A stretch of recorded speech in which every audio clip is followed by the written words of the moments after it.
companies or brands, 2018, 2019, why is it that they should be looking into some sort of strategy to begin, seeing if this is a good fit for their brand, as well as seeing if this is something that their customer base, internally or externally, is interested in leveraging? Good morning. So I think we've kind of reached a point where we're starting to see adoption of things like voice interfaces in smart speakers in people's homes at great scale. And you kind of need to go where your customers are. So if you look at the adoption rate of smart speakers in particular, it's incredibly steep curve, faster than we adopted smartphones.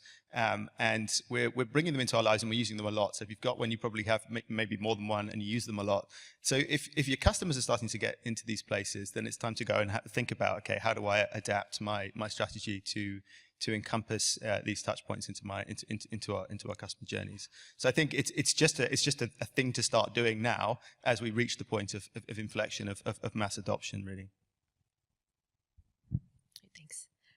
Yeah, so I'll echo that. I think the 2018, as we said, now we're starting the slope of enlightenment, but the expectations of our customers are, especially in the consumer space, that every large enterprise has some sort of strategy as it relates to conversational AI or interaction through the voice channels, through the social media channels, et cetera. So if you're not already on that journey of exploration, you better start before your customers start finding another way to do the things they need to do.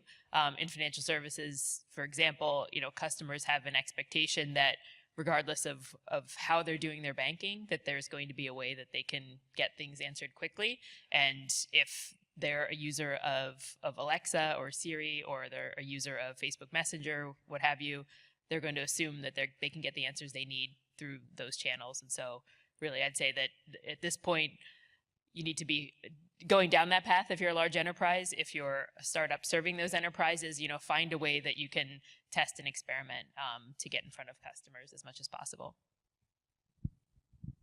Yeah, so I think companies were focusing on chatbots and from an automation point of view early on, and company adoption was much better than user adoption. But now with smart speakers being given away for free pretty much by the big tech companies, you're going to have that. Consumers are catching up and they are going to demand. So you're going to fall behind now if you're not focusing on this. So it used to be about cost reduction and automation, but now it's really about meeting the requirements of your user. So that's the big transition that I feel that we are in right now.